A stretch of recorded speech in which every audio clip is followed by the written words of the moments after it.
동키의 주식생활. 안녕하십니까 구독자 여러분, 동키입니다. 오늘은 1월 2일 금요일입니다. 오늘은 제가 매매했던 종목 몇 가지를 공유 드리고요. 그리고 구독자 분께서 요청 주셨던 장 초반 단타 관련해서 공유를 드릴까 하는데요. 영상에 앞서서 일단 장 초반 단타 기준은 오롯이 제 기준이기 때문에 영상을 보시고 참고 정도만 해주시면 감사하겠습니다. 네, 일단 첫 번째로 제가 매매했던 종목은 한미반도체인데요. 한미반도체의 경우 오늘 말고도 사실 이전에도 제가 매매일지 영상을 공유 드렸었어요. 그리고 나서 제가 29일에 추가로 종가 베팅을 진행을 했었고요. 그리고 오늘 이쪽에서 매도를 했는데 분봉상으로 보시면 이 라인에 제가 매도를 했거든요. 이 라인에 매도를 했고 29일 종가 부분에 매수를 했습니다. 네, 그래서 제가 매도한 기준에 대해서 말씀을 드리면요. 일단 이것도 굉장히 잘된 매매는 아닌데 이쪽 보시면 이쪽 저항대를 완벽하게 뚫어낸 모습을 볼 수 있어요. 그래서 일단 매도를 한 건데 이 앞전에 큰 산들이 있는 걸 볼 수 있어요. 그렇기 때문에 어디에 저항을 맞고 내려와도 이상하지 않다 생각을 했었고 수익을 챙기는 편이 낫겠다 생각을 해서 매도를 진행을 했고요. 물론 이것보다 더 큰 상승이 있었는데 여기서 제가 더 추가적으로 매매를 한다거나 하진 않았습니다. 그리고 두 번째 종목은 이뮤온시아인데요. 이뮤온시아 같은 경우는 오늘 크게 하락이 있었어요. 근데 저는 12월 30일 날 종가 베팅으로 매수를 했고 그러고 나서 장 초반에 슈팅이 나와서 매도를 했고요. 그 다음에 흐름 자체가 제약바이오 쪽이 강세가 아니겠다 싶어서 일단 전량을 약수익으로 또 매도를 진행을 했고요. 그러고 나서 크게 하락이 나왔죠. 일단은 매도 자체는 타이밍이 괜찮았다라고 볼 수 있겠고요. 이뮤온시아에 제가 매수한 근거를 말씀드리면 12월 30일 날이죠. 이날 제가 21선에 닿는 걸 보고 종가 베팅으로 진행을 했고요. 그러고 나서 장 초반에 거래대금 상위 종목이나 테마의 움직임 자체가 반도체 쪽에 힘이 실려 있는 걸 보고 얼른 매도를 진행을 했습니다. 그 다음 종목은 리노공업인데요. 리노공업 같은 경우는 12월 22일 날 제가 매수를 했고 오늘 매도를 진행을 했는데요. 이 종목 같은 경우에 제가 일봉상으로 보여드리면 22일이 이날입니다. 그리고 오늘 매도를 했는데 매수한 근거에 대해서 일단 말씀을 드릴게요. 이 종목은 기준봉이 세워지고 나서 상승을 했다가 하락을 쭉 해요. 크게 반등이 없었는데 일단 이 기준봉을 훼손하지 않고 종가가 5위평으로 올라왔을 때 다시 한번 반등이 나오겠다 생각을 해서 매수를 한 부분이고요. 그리고 나서 제 시나리오 자체는 62평에 닿으면 추가 매수를 진행할 생각이었어요. 그런데 62평 부근까지 두 번이 왔음에도 불구하고 제가 추가 매수를 하지 못했습니다. 제가 놓친 거죠. 그리고 나서 오늘 슈팅이 나와서 매도를 진행을 했고요. 그래서 사실 이쪽에 두 번 다 매수를 했으면 굉장히 좋은 시나리오가 됐겠지만 그래도 수익으로 나올 수 있어서 감사한 부분입니다. 네, 그러면 장 초반 단타 관련해서 말씀을 드리겠습니다. 일단 제가 장 초반에 단타를 하기 위해서 확인하는 몇 가지인데요. 첫 번째로는 거래대금 상위 종목을 확인합니다. 그리고 거래대금 상위에서 포착된 종목 중에 동일 테마의 종목이 많은지 일단 확인을 하고요. 예를 들어서 거래대금 상위 종목에 제주반도체가 있다면 그 거래대금 상위의 나머지 종목 중에 반도체 종목들이 고루 분포가 돼 있는지 확인을 합니다. 그리고 나서 그 종목의 일봉을 확인해요. 이 종목이 오늘 갈 것 같다, 아니다, 이 정도는 일봉으로 확인을 하고요.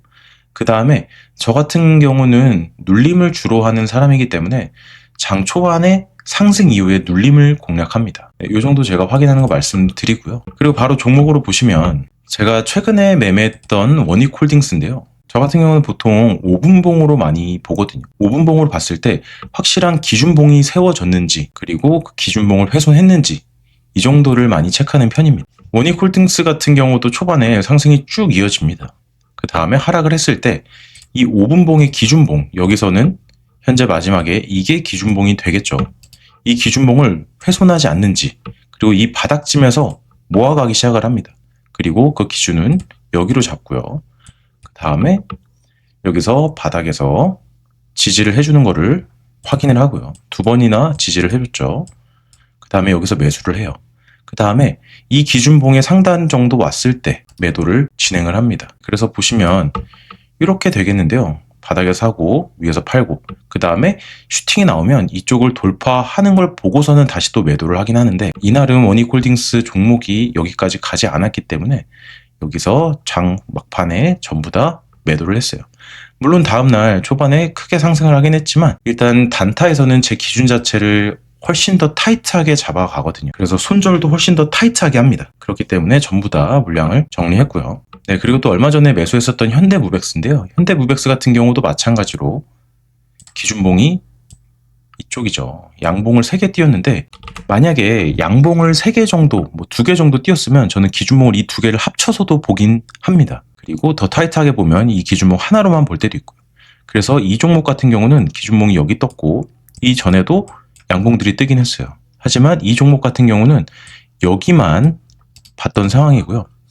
어느 정도 지지를 확인해 주는 걸 보고 그 다음에 이쪽 라인이죠. 기준봉의 끝. 그래서 이쪽에서 2번 매수를 했고 위에서 돌파했을 때 팔고 더 큰 거래대금이 실리길래 위에서 한 번 더 매도를 했습니다.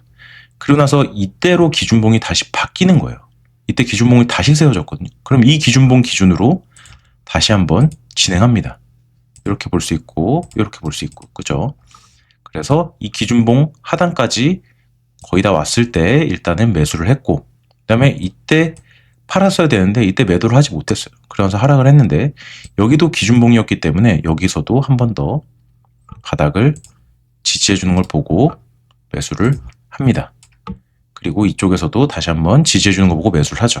그리고 다음날 장이 시작하자마자 전부 다 매도를 했습니다. 네, 그리고 프로티나 종목도 마찬가지예요. 물론 일단 일봉도 좋아야 되고 제가 말씀드렸던 그 기준들을 다 부합하는 선 안에서 매수를 하는데요. 기준봉이 여기죠. 확실한 기준봉이 보여요. 그러면 어느 정도 상승을 했다 하더라도 하락이 나오면 이 기준봉으로 저는 봅니다.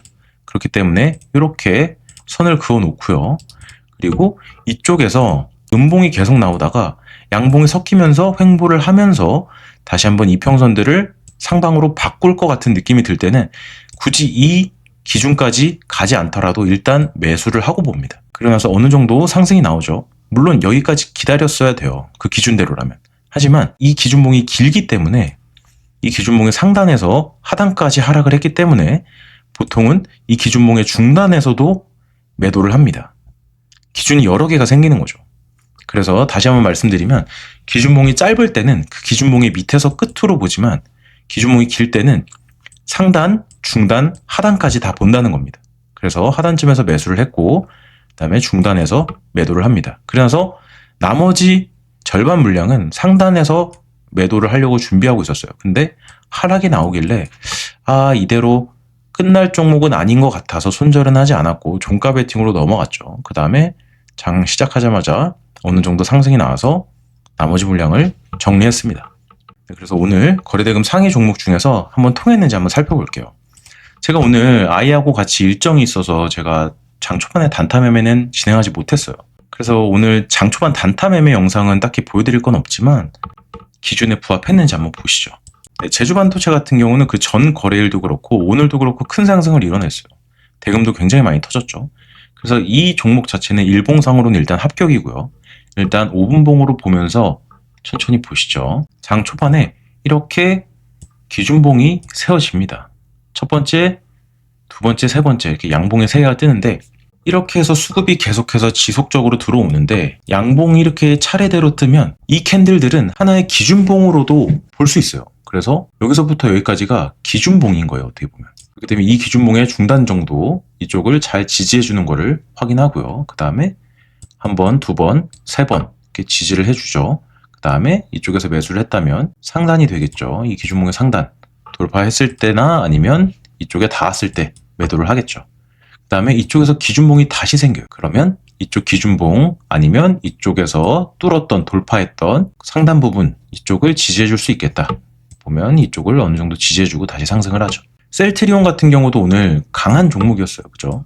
근데 셀트리온 같은 경우도 어느 정도 눌림이 나오고 상승을 했지만 만약에 제가 오늘 단타를 참여를 했다면 이 종목은 저는 하지 않았을 것 같아요. 왜냐면 지금 거래대금 상위 종목에 보시면 어느 정도 반도체와 로봇만 잔뜩 있는 걸 보실 수 있어요.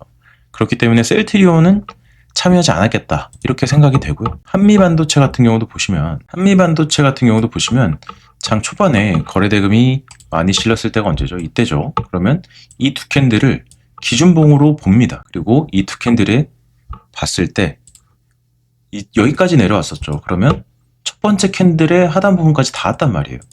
그럼 여기서 한번 매수를 해볼 수 있겠고요. 그죠? 그 다음에 여기를 돌파해주는 그 상단까지 찍었던 이쪽까지를 돌파해주는 캔들이 나와요. 그러면 다시 한번 이쪽으로 기준봉을 볼 수도 있겠죠. 그러면 여기서 다시 한번 눌림이 나오죠. 하단 부분을 훼손하지 않는 눌림이 나왔을 때 이쪽을 다시 기준으로 잡고 진입할 수도 있겠고요. 그 다음에 다시 한번 큰 상승과 함께 거래 대금이 어느 정도 터지는 돌파가 나오는 이쪽 캔들이 나옵니다. 이렇게 두 개가 나오죠. 그러면 이쪽을 기준으로 잡고 다시 하락할 때 매수를 한다던가 아니면 더 내려가는 걸 기다리겠다 하면 이쪽까지 볼 수도 있겠죠. 그 다음에 매도. 노타 같은 종목도 오늘 강한 종목이었고 장 초반에는 그렇게 눈에 띄지 않았던 종목인 것 같아요. 근데 이쪽에서 큰 기준봉이 세워주면서 상승을 해요. 근데 여기서는 이쪽 눌림에 잡기는 사실 저는 굉장히 리스크가 있다고 판단을 해서 이쪽 눌림에선 잡지 않고요. 어느 정도 상승이 끝나고 나서 눌렸을 때 이쪽에서부터 5분, 10분, 15분, 20분, 25분, 30분 동안 눌렸단 말이에요. 그럼 저는 이때부터 진입을 하기 시작을 합니다. 기준봉이 여기죠. 확실히 마지막 기준봉이 보인단 말이에요. 그러면 여기를 기준봉으로 잡고 가는 겁니다. 그랬을 경우에 이쪽 바닥에서 매수를 할 수 있었겠죠. 그 다음에 전고점에 닿았을 때 매도. 그 다음에 다시 하락할 때 매수, 이쪽을 돌파했을 때 매도. 그 다음에 기준봉이 여기로 바뀌겠죠. 그러면 다시 한번 선을 긋고요. 이쪽. 그러면 다시 한번 이쪽에 닿았을 때 매수, 그 다음에 위쪽에는 아직까지 닿지 않았으니까 끝까지 쭉 끌고 갑니다. 그러다가 저 같은 경우엔 저희 기준에 의해서 장 막판에는 그렇게까지 상승하진 않더라도 다 매도를 하는 편이에요. 네, 노타 같은 경우는 확실히 굉장히 잘 보이네요. 그리고 현대무백수도 오늘 강했죠. 강한 종목이었는데 일봉상으로도 일단 굉장히 좋았고요. 그리고 마지막 기준봉이 거래대금 터졌을 때가 이쪽 라인입니다. 이쪽 라인. 그러면 어느 캔들이죠? 이쪽 캔들이 되겠죠. 그리고 나서 다시 한번 돌파하는 양봉이 떴으니 이 두 개의 캔들을 기준봉으로 잡고 가는 거예요. 저 같은 경우. 그래서 선을 그어보자면 바닥, 상단 이렇게 잡고요. 이쪽에서 하단에서 한번 매수, 전고점에서 매도, 그 다음에 기준봉이 다시 한번 바뀌었으니 하단에 다시 체크해 주고요. 상단에 체크해 주고요. 그 다음에 하단까지는 닿지 않았지만 뭐 중단이나 이렇게 생각해서 매수를 할 수 있었겠죠. 어느 정도 횡보 구간이기도 하고요. 그 다음에 돌파 시에 매도. 그 다음에 기준봉이 다시 바뀌어요. 그러면 이쪽을 다시 기준봉으로 잡고 매도를 할 수 있는 겁니다. 네, 그러면 제가 이 방식대로 하면서 손절을 했던 종목들을 보여드릴게요. 네, HL 만도 종목인데요. 저는 이 종목을 사실 수익을 훨씬 크게 냈어요. 근데 장 초반에 단타를 하다가 이제 손실을 본 구간도 있습니다. 그래서 이 종목을 공유를 해드리자면 HL 만도 같은 경우는 첫 번째 상승을 하고 그 다음에 여기까지도 상승을 하죠. 그러면 처음부터 선을 그어보는 겁니다. 첫 번째, 그 다음에 두 번째 돌파했을 때 이쪽 기준봉, 그리고 이쪽까지도 볼 수 있겠죠. 그리고 상승했을 때 이쪽. 이렇게 선이 여러 개가 그어지는데 보시면 이쪽은 다 깨고 내려왔단 말이에요. 근데 여기 거래대금이 가장 많이 터진 이 캔들 그리고 이 전의 양봉도 같이 하나의 양봉으로 보고요. 이쪽 바닥에서부터 매수를 해야겠다. 이쪽은 지지해주겠다 생각을 했었고 저는 이쪽에서 매수를 합니다. 근데 이쪽을 깨고 내려왔어요. 그러면 첫 번째 큰 기준봉이 있었어요. 그럼 여기라도 지켜주지 않을까 해서 이쪽에서 추가 매수를 진행합니다. 근데 깨고 내려와요. 그래서 저는 이쪽에서 두 번 매수를 하고 이쪽에서 손절을 했죠. 그러니까 이 기준봉을 세우는 게 중요하고요. 이거대로 안 간다면 타이트하게 손절하는 법도 중요합니다. 그래서 HL만도 같은 경우는 저는 이렇게 한번 손절을 했었고, 그리고 경방이라는 종목이 있는데요. 이 종목도 보시면 전날에 상한가를 찍었고 굉장히 큰 상승을 이뤄냈단 말이에요. 대금도 많이 터졌고요. 그래서 이 종목도 단타로 한번 진입을 해야겠다 생각을 하고 진입을 합니다. 기준이 어떻게 돼 있죠? 이쪽에서부터 이쪽까지 돼 있고요. 그리고 이쪽에서도 돼 있고요. 어느 정도 확실히 보여요. 이쪽에도 돼 있고요. 그리고 이쪽에서 또 의미 있는 여러 번 지지해주는 자리가 또 나오고요. 그죠? 그래서 처음에 매수는 이쪽 큰 기준봉이었어요. 이 기준봉에 이쪽을 살짝 깨고 내려가길래 이쪽 라인이죠. 이쪽 라인은 이 두 개의 캔들을 합쳐놓으면 한 중간 정도 되는 지점이에요. 그래서 이 중간 지점에서 한번 매수를 했고요. 그리고 이쪽에서는 심지어 어느 정도 저항을 받았던 자리를 돌파했기 때문에 지지도 해주겠다. 굉장히 의미 있는 자리라고 판단을 했습니다. 그렇게 해서 매수를 했고 그 다음에 하락을 하죠. 그 다음에 추가 매수를 이 기준봉 바닥 부분에서 해야 되겠다 해서 추가 매수를 하고, 그 다음에 또 떨어지길래 이 바닥에서 지지해주지 않을까 해서 또 추가 매수를 합니다. 그래서 3번의 매수를 진행을 했고, 네, 이 밑에 이 지지를 해주던 라인조차도 떨구고 하락을 하길래 이쪽에서 바로 손절을 합니다. 네, 얼마 안 돼서 바로 손절을 했죠. 저도 이렇게 예상대로 가지 않는 종목들이 있어요. 주식이라는 게 전부 다 확률이기 때문에 아무리 확률이 좋아 보여도 이렇게 가지 않으면 바로바로 잘라야 합니다. 그러고 나서 이 경방을 보시면 제가 이때 손절을 했잖아요. 이때 손절을 하지 않았으면 계속해서 하락이 나오거든요. 그렇기 때문에 결과론적인 얘기지만 어쨌든 손절을 잘했다, 이렇게 볼 수 있겠습니다. 그래서 오늘은 여러분들께 제 매매 일지하고 함께 제가 실제로 장 초반에 하는 단타 매매법을 말씀을 드렸어요. 물론 저의 단타 매매도 완벽하지 않습니다. 여러분들도 보셨다시피 제가 손절하는 종목도 꽤 있고요. 그리고 이 매매법으로 익절하는 종목들도 있어요. 그렇기 때문에 여러분들도 이 매매법을 내가 무조건 익혀서 이렇게 해야 되겠다라기보다는 어느 정도 참고만 해주시면 좋을 것 같습니다. 네, 그러면 오늘 영상은 여기서 마치도록 하고요. 주말에는 또다시 좋은 영상으로 돌아오도록 하겠습니다. 이상으로 동키였습니다. 감사합니다.